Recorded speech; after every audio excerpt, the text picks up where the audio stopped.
Hello and welcome to the Author's Corner. My name is Marisa Bludor and I am your host, and I'm so excited to be here today to talk to you about this book that's being released. It's getting ready to be released. We're excited about its anticipation of it going live.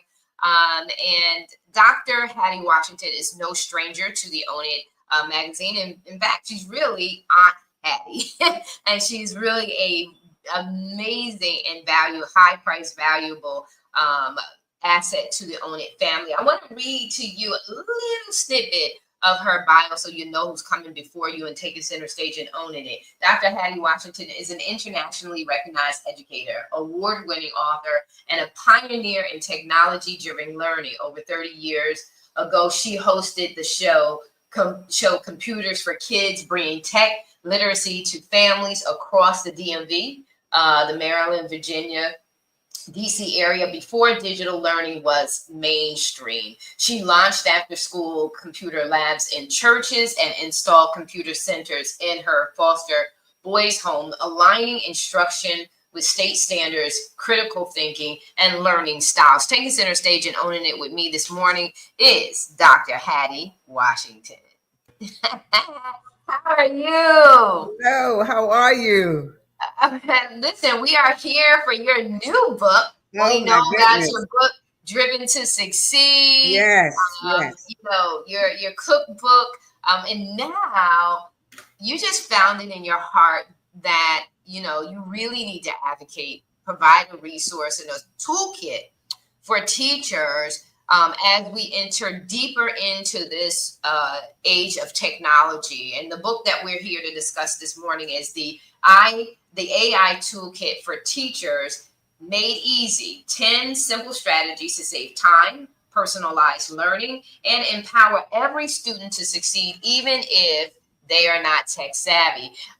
And so you and I, we had these conversations in regards to the importance of giving back, legacy work, making sure that no child is left behind. We talked about that too. What I'm going to go deeper into it. First, I'm going to do this, and then I want you to segue into that. So first, I want you to say, what's on your mind this morning? We're getting ready to launch your book. You've been here before. What's different about this particular project? This project is different because when I wrote my first book, it's straight writing, and it's poured out my heart in the memoir. And it was still lessons learned that I wanted to share with someone else. But this toolkit book, I got live links in the book whereby teachers can immediately go to that link and personalize learning for her kids. And these links are free for the most part. And I say for the most part because everything free ain't free. So when you go into those free tools, you're going to get some commercials and some ads, and you just have to skip over them. Just say, click, skip, and then get right back to it. And then they're going to try to sell you the next level because you started with the basic when you started with free. And then you want to get the advanced. And no, the basic is good enough for what you're trying to do. You're not trying to become a computer engineer. Right. So the basic is just fine for you to teach those kids. And so I just felt compelled teaching teachers over the years and mandating that they do technology when they did a presentation in my class at the university. And I remember them saying, oh, Dr. Washington, you know, I just don't want to learn it. I've got tenure and I don't really have to learn it because, you know, I'm going to be retiring in 5 years and I don't really have to learn it. I said, if you're in my class, you're going to learn it. When you do your presentation, I want a PowerPoint presentation. I want storyboard, whatever, but you're going to add some technology. And I developed a sheet for the other students to do peer assessment. And one of on the sheet was, did they use technology? Did they use measurable objectives? Right. Did they use class interaction? So in other words, I developed my own sheet. And because they did so well with technology, once you force them to do it, then they get with it. And it's like, wow, why didn't you make us do that when we were undergrad? So, but anyway, I just felt during COVID, when I have a lot of my grad students calling me and say, Dr. Washington, I don't know what to do. I'm out of ideas. I got this one computer. Some of my kids don't have computers, and what do you do? So on my website, I have a section called mental gymnastics and brain teasers on my website under media. And I developed that during COVID because of my students and their kids. So I just felt, let me put all of this together and link them to the standards. Every state has what they call core standards. Right. And that's what the kids are tested on grade by grade by grade. And if you don't pass those core standards, then you may or may not graduate. And believe it or not, the 12th grade standards are really on the 8th grade level. Right. So you really, if you pass them, you're still only on the 8th grade level in the 12th grade. So my book is going to have no kid left behind. I want teachers to strive for 100% efficiency and efficacy. And they can do that because with the individual tools that I've given them, they can assign a kid a subject and that kid can do his thing. It self-checks the kid, praises the kids, and they can catch up if they're behind, because most times they are. So I'm just so excited about being able to introduce it to the teachers and to be able to follow up later if I have a teachers meeting or something, come and say to the teachers, now, this is really how you use it. These are your state standards.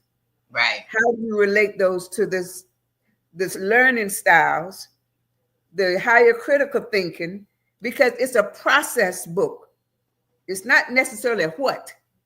Right. So you can use this for any subject you're teaching, in the grade level you're teaching, and they will be able to see that as they started teaching algebra and 2 + 2.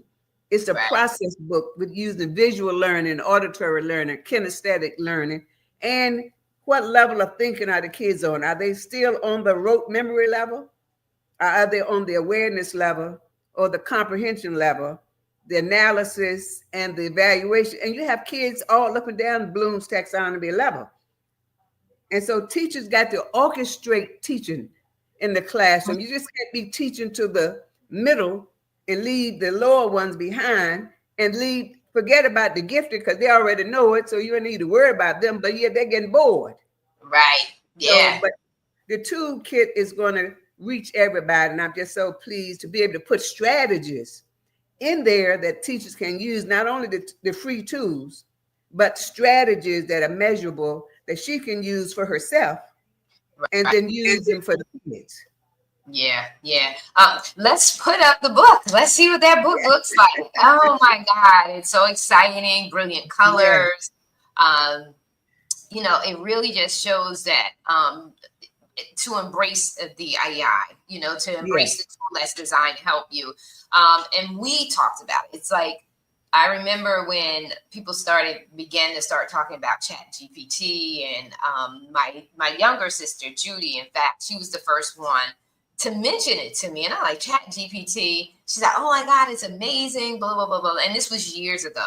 And because at the doctoral level, you're writing paper, you're doing research. And so I'm used to writing. I am so used to writing. It's no issue for me to write. I am passionate about topics, and I can write. So for me, at first, it was like, I'm using no AI tool and da-da-da-da-da. Well, guess what?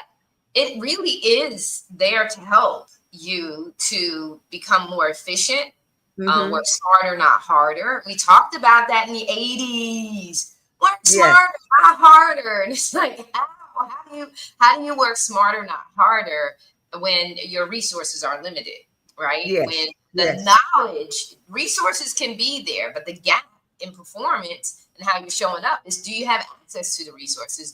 Then when you do have access, do you know how to utilize them and maximize their potential for to improve your performance? And so when you begin to think about things like that, now I'm like, oh my God, Chat GPT, I love it, because it's not that you are no longer, like your book says, it's not here to replace the teacher. It's here to help enhance the teacher's performance. Absolutely. And then also, too, to give back the teacher critical time that is consumed with doing this methodically, right? This takes off Absolutely. of that heaviness, and you can maneuver and move more fluidly when you have these kind of tools. And so I know that this is going to really be a benefit, as the background and supporter of what you're doing. We get to see the inside of the book and to Yes. see all of the resources that is designed. And remember to keep this in mind. It's a toolkit. It's Yes. designed to help you to enhance your teaching and the students' learning experience. And so what's next? Like, okay, here we're going. Oh, and people, we want to make sure that once we are live, we Yes. need your support in making this a #1 bestseller. And so make sure that Absolutely. you're on the lookout for the posts that are becoming this later on today, throughout Hmm. today and tomorrow. Look out for the post that has the link that will you are able to click on and purchase the ebook of this first. It'll be Right. ebook format first and then paperback. And I believe you're going to hardcover and all that Hardcover. good stuff. I And the think you're going to Audible, put we're going to do the Audible, and we're going to translate it into Spanish, French, and German, because this IA is international. yes, it And is. Yes, so it if we is. can translate it and let people see how important, like you're in Dominican Republic. Mm-hmm. So we have teachers over there, Yes. they want this as well, Mexico. So we want to Yes. be able to reach as many people as possible. But you said something that was important about AI and chat GBT, the prompts. Yeah. If you give a kid a paper and a pencil and say, write me something, well, the kid may be there for 2 hours. It can't think of anything. It's Right. like, well, I don't know how to start. And that's wasted time, wasted instructional time. But if you give them a prompt or something on the chat GBT or AI and just get them started. I've had some of my foster boys, before we knew about AI, you give them an idea and they just run with it. And they Yeah. think of other things and they think of other things and they think of other things. And before you know it, it's like, I thought you couldn't think of anything. Yep. So that's what the chat GBT and AI is, to help kids prompt what they call receptive knowledge. They may not have expressive knowledge yet because it's all jumbled up in the head. There you But when go. you give them those prompts and those graphic organizers, which organizes the information they know, then they're going to give it to you. They're going to feel good. They're going to be happier. And then you're going to find out that this kid is not special ed. This kid No. is going to be in a gifted class. And teachers are Right. going to be happier when they have kids to have that aha moment. And that's what teachers look for, when kids say, oh, I see now. Oh, Right. I got it now. And they're Yes. going to be doing that more and more and faster, because teachers now are going to be able to reach them where they are and Right. then let them not just move 1 or 2 steps ahead. They're going to move up to grade level and beyond. That's my goal, is to let them move beyond grade level. Yeah, this is beautiful in the sense that it taps into and unleashes unlimited potential, right? It really, Yes. really does that, because sometimes it's not that you don't have creativity or you don't have the ideas. You need someone to help you to pull them out. To And pull then it out. once, Yes. yeah, and once they come out, that's why it's like I shared earlier, is that I know how to write. I write boom, boom, boom, 13 books. I wrote them. And when I say to you, because I share with you, I type 120 words per minute. So for me to sit and just go, come up with my thought on a matter, because that's really what writing is about. It's about you Mm-hmm. having a thought about something and either Uh-huh. sharing it through fantasy, reality, futuristic. It's however you want to express that thought, Right. but it comes from a thought. And what I know that AI does for us is that it helps us win, because I know me, I get real excited. And so it's like, boom, everything is coming and hitting me at one time.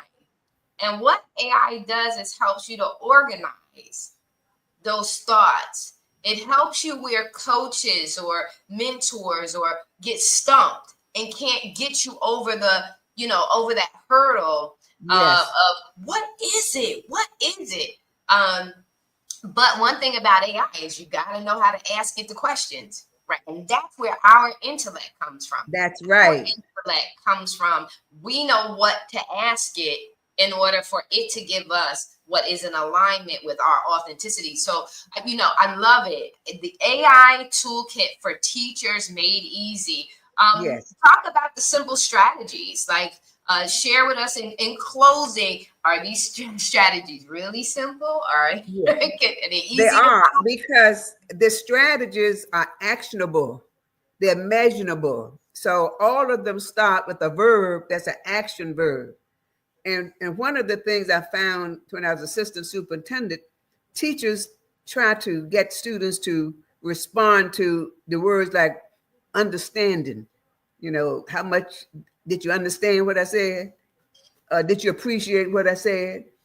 That's Right. not measurable. You got to use action words. What do you want them to do? You want them to work so many multiplication problems with a 90% proficiency.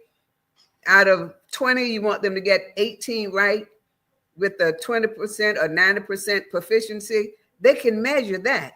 But just to say, my kids now understand math, what does that mean? So I'm teaching them all of my 10 strategies are measurable and actionable. And then at the end of the chapter, I have brain teasers just to test, did you really understand this? And it's a fun brain teaser that the Right. teachers can use for themselves or they can give to the students to do. So it's a twofold purpose: teaching teachers how to use AI, then teaching them how to use AI, which is part of Bloom's taxonomy. Now that you know it, how do you now apply the process to help your students with the what? The content. And because you have at the beginning of each chapter, I have a measurable objective. And when under each chapter, I have the strategy, there are 10 strategies. And I have a strategy under each chapter that aligns with the content of that chapter. And then I also have the free tools in that chapter that they can use for that measurable objective that go along with the strategy. So I try to make it as step by step by step, as clear as possible. Then I got further sample lesson plans in the back of the book. I show teachers how to measure your lesson plan. Is the kid a visual learner? Is he an auditory learner? Is he a kinesthetic learner? But then put that in your lesson plan and put the kid's name beside it, that John is visual learner. Now you're still teaching content, Right. but you're orchestrating all of your kids that this kid is on the awareness level. This kid is on the application level. This kid is already knows it. So I'm going to use him to work with this one. So you're orchestrating all of that. But the tools that I give you, you can plug in the kid's name where you think they are and let them do their thing as you are moving forward with the content. So I feel like I need to do a seminar just to make sure that teachers understand. We put in the beginning of the book how the book is organized and Right. what are the visual steps and what are the Bloom's taxonomy critical thinking.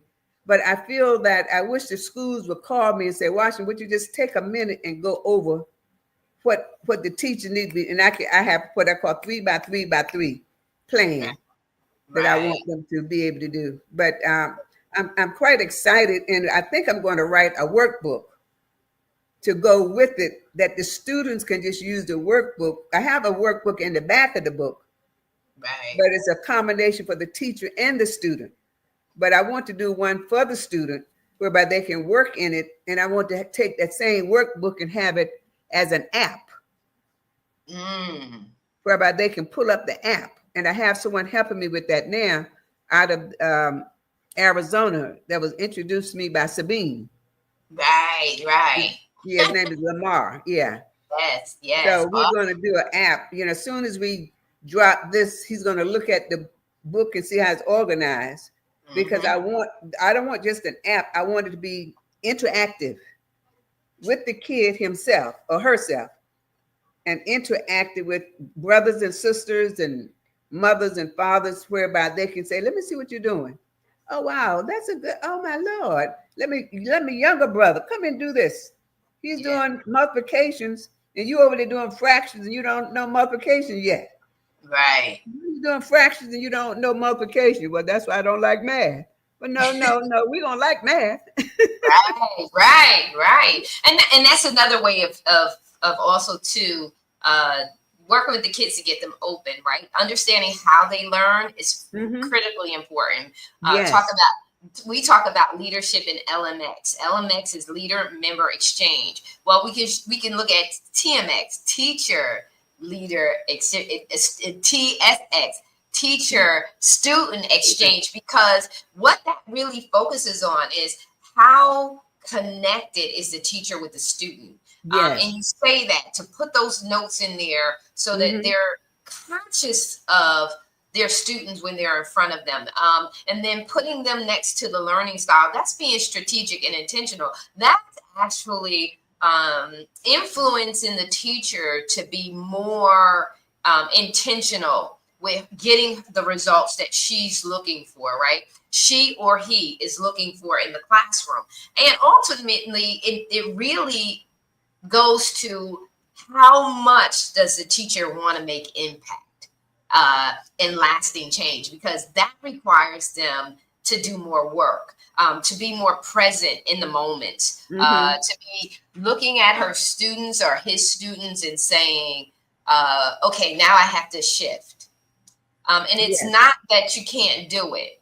It's like you said earlier, how open are we to making the adjustments so that our students are able to succeed long term?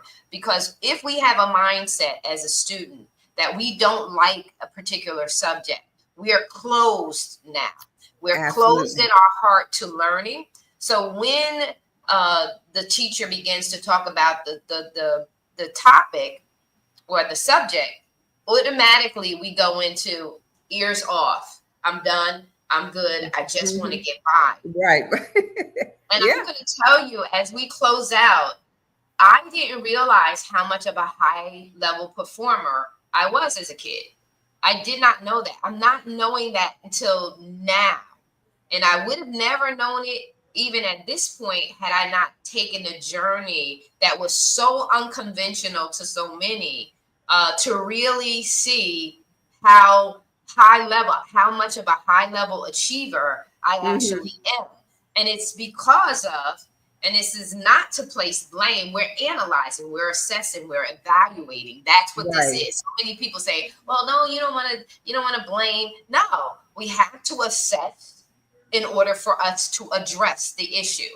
And so a lot of times teachers or anyone of influence or authority, if they're not consciously taking an opportunity to seize the moment, to make a major impact in a young person's life that will change how their lifestyle, because we know that education is also gives you the opportunity to have whatever lifestyle you choose, because more knowledge is more power. More power is more influence, and knowledge, wisdom, and proper and influential decisions that we make.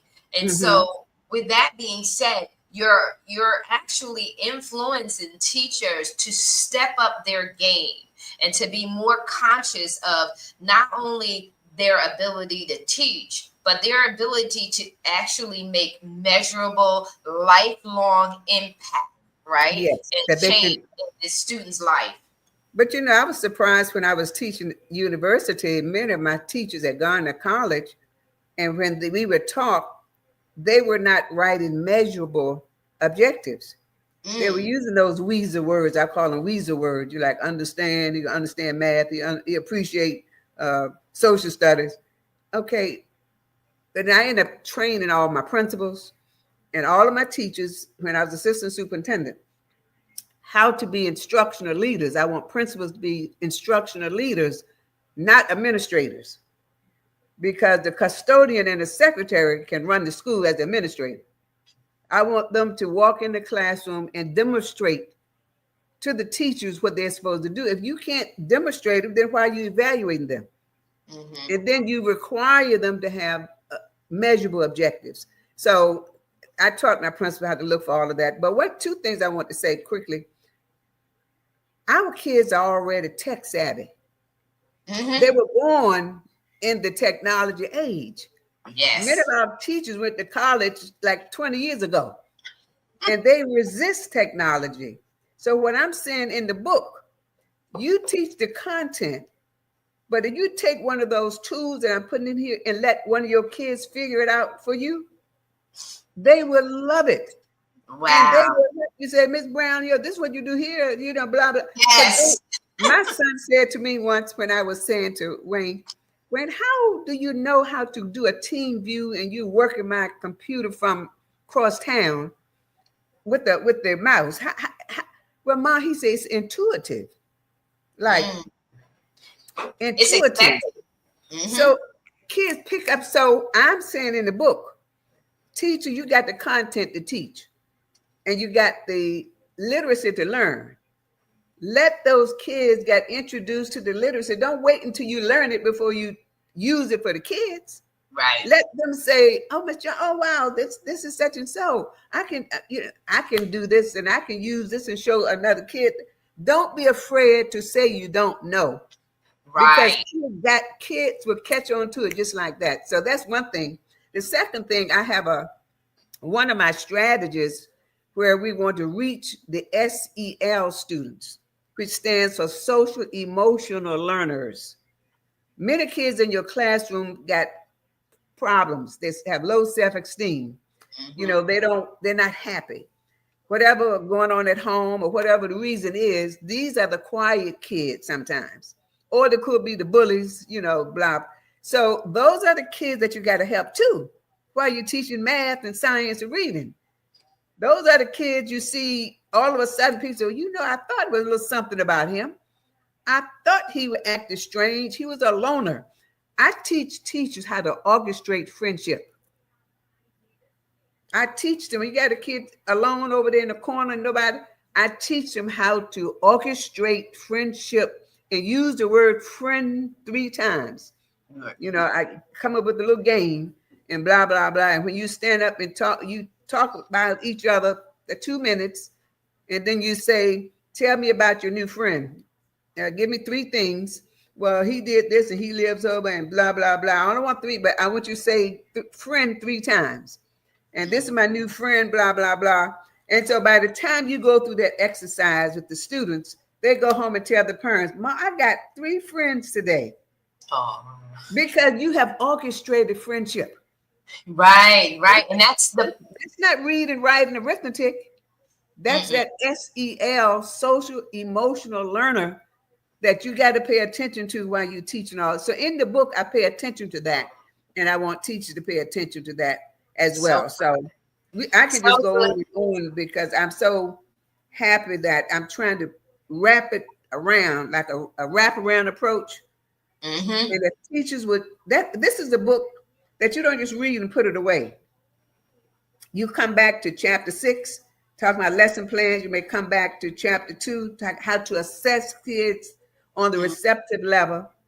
Mm-hmm. And you are teaching on the expressive level. Mm-hmm. Or you're testing on the expressive level and the kid is on the receptive level. And so I teach them how to first be aware of what level the kids are on, called PLOP, present level of functioning. And prior, not KWL. What do they know already before you start teaching?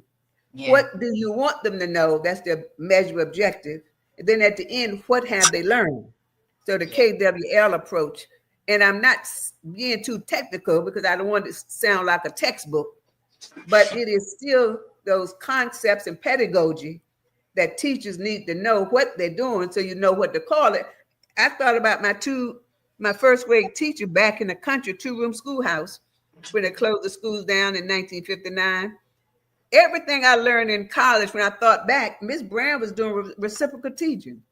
She was doing think, pair, share, where she would let us work with each other. And I'm thinking, wow, now I went to college. Now I know what they call it when she was teaching in the country.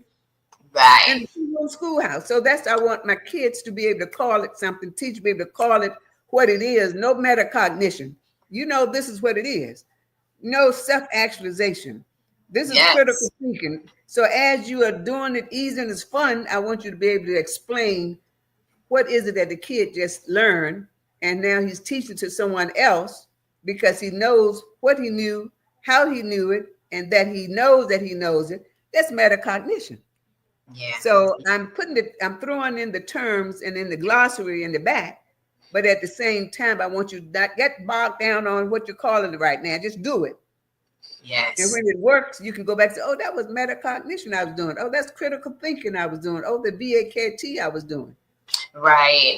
And proficiency and learning the language, it comes in time. It comes over repetition of time. Yes. And then the more knowledge that you have, which is proficiency. So closing us out, Dr. Hattie, how are people to get in touch with you? How are they connect with this book launches? We're waiting for Amazon to bring it live. The minute it goes live, we're going in on the bestseller. We're going to be celebrating on the 4th.